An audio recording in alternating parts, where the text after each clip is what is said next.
Bismillahirrahmanirrahim. Assalamualaikum warahmatullahi wabarakatuh. Selamat datang di Sobat Mukmin. Kali ini kita akan belajar mengenai sejarah Nabi dan Rasul. Yuk kita pelajari kisah Nabi Nuh alaihissalam. Nabi Nuh alaihissalam adalah keturunan dari Nabi Idris alaihissalam.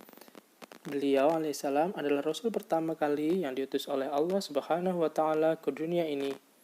Di dalam Al-Quran, Allah Subhanahu wa Ta'ala menyebutkan yang artinya, dan kami tidak mengutus seorang Rasul pun sebelummu, melainkan kami wahyukan kepadanya bahwasanya tidak ada sesembahan yang berhak diibadahi kecuali aku, maka beribadahlah kepadaku.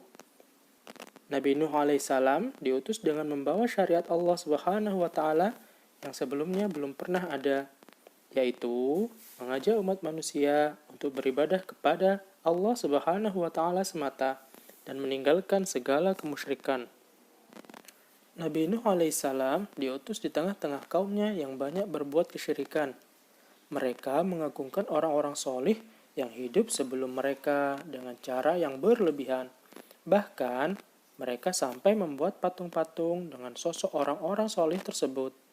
Mereka juga membangun tempat peribadatan di atas kuburan orang-orang itu, hingga mereka beribadah di sana. Mereka meyakini kalau patung dan kuburan tersebut sebagai perantara antara mereka dengan Allah Subhanahu wa Ta'ala. Walaupun dakwah Nabi Nuh alaihissalam ditolak oleh kaumnya, Nabi Nuh alaihissalam tetap berdakwah tanpa putus asa. Beliau selalu mengajak kaumnya untuk mentauhidkan Allah Subhanahu wa Ta'ala, tidak berbuat syirik kepada Allah Subhanahu wa Ta'ala sedikit pun. Nabi Nuh alaihissalam berdakwah kepada kaumnya selama 950 tahun. Subhanallah, sungguh betapa besar perjuangan Nabi Nuh alaihissalam. Selama itu, beliau menyampaikan kabar gembira bagi mereka yang beriman, juga menyampaikan peringatan bagi mereka yang ingkar kepada Allah Subhanahu wa Ta'ala. Nabi Nuh alaihissalam selalu mengatakan kepada kaumnya, "Hai kaumku, beribadah kepada Allah, karena sekali-kali tidak ada sesembahan yang benar bagi kalian selain Allah. Mengapa kalian tidak bertakwa?" Begitu lama Nabi Nuh alaihissalam berdakwah dan mengajak kaumnya beribadah hanya kepada Allah Subhanahu wa Ta'ala. Tetapi hanya sedikit dari kaumnya yang beriman. Banyak dari mereka justru menolak dakwah Nabi Nuh alaihissalam. Bahkan istri dan anak Nabi Nuh alaihissalam juga ikut menolak dakwah Nabi Nuh alaihissalam.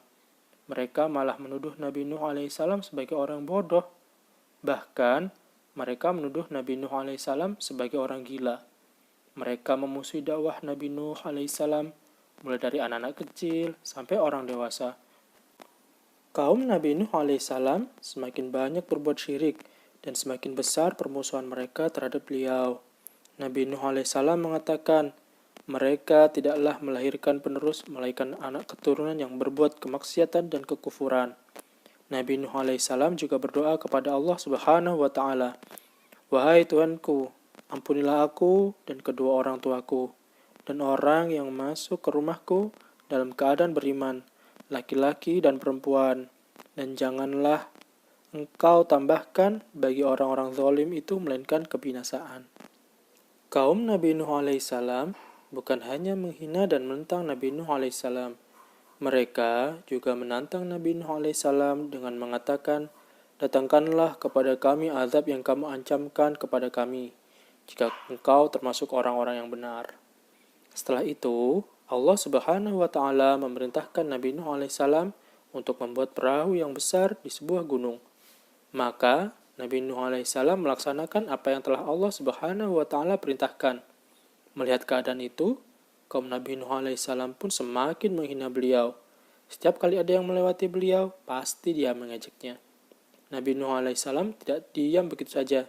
Beliau mengatakan kepada mereka bahwa mereka akan mendapatkan balasan yang setimpal atas kekufuran mereka.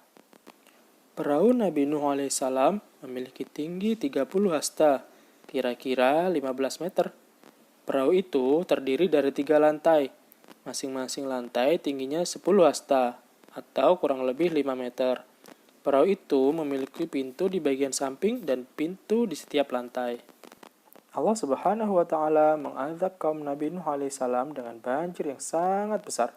Sebelum banjir itu datang, Allah Subhanahu wa Ta'ala memerintahkan Nabi Nuh alaihissalam untuk menaiki kapal. Nabi Nuh alaihissalam dan seluruh orang yang beriman kepada beliau menaiki kapal yang besar itu. Dan juga binatang-binatang menaiki perahu itu secara berpasang-pasangan. Lantai pertama ditempati oleh binatang-binatang. Lantai kedua ditempati oleh orang-orang yang beriman kepada Allah Subhanahu wa Ta'ala dan beriman kepada Nabi Nuh alaihissalam. Dan lantai ketiga ditempati oleh burung-burung. Subhanallah, besar banget ya perahu itu. Dengan kekuasaan dan kebesaran Allah Subhanahu wa Ta'ala, tanah yang tandus, gunung-gunung, dan padang pasir itu penuh dengan air. Allah Subhanahu wa Ta'ala menurunkan hujan dengan sangat lebat. Air itu semakin banyak dan semakin banyak, hingga banjir pun melanda seluruh negeri. Nabi Nuh alaihissalam dan seluruh pengikutnya berada di atas perahu. Di tengah-tengah banjir yang semakin besar itu, Nabi Nuh alaihissalam melihat anaknya dari atas perahu. Anak Nabi Nuh alaihissalam tidak ikut dalam perahu itu. Sebagai seorang ayah, tentu Nabi Nuh alaihissalam merasa kasihan dengan anaknya walaupun dia kafir. Maka Nabi Nuh alaihissalam menyuruh anaknya untuk naik bersamanya di dalam perahu dengan harapan agar dia selamat dari banjir besar itu. Akan tetapi, anaknya yang kufur enggan ikut bersama ayahnya. Nabi Nuh berkata, "Wahai anakku, naiklah ke kapal bersama kami, dan janganlah engkau bersama orang-orang yang kafir." Anak Nabi Nuh alaihissalam justru menjawab dengan mengatakan, "Aku akan mencari perlindungan ke gunung yang dapat menyelamatkanku dari banjir ini." Nabi Nuh alaihissalam berkata, "Pada hari ini, tidak ada yang dapat melindungi dari azab Allah selain Allah yang Maha Penyayang." Anak Nabi Nuh alaihissalam terus berenang dan tidak mau naik ke perahu.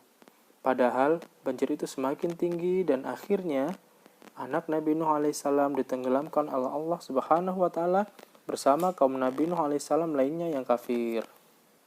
Orang-orang kafir itu pun tenggelam di telan air banjir yang sangat besar. Allah Subhanahu wa Ta'ala telah menyelamatkan Nabi Nuh alaihissalam dan orang-orang yang beriman kepada Allah Subhanahu wa Ta'ala serta menyelamatkan semua binatang. Allah Subhanahu wa Ta'ala memerintahkan hujan yang begitu lebat untuk berhenti dan bumi diperintahkan untuk menyerap air. Banjir itu pun berhenti dan air yang tadinya banyak mendadak tidak ada lagi.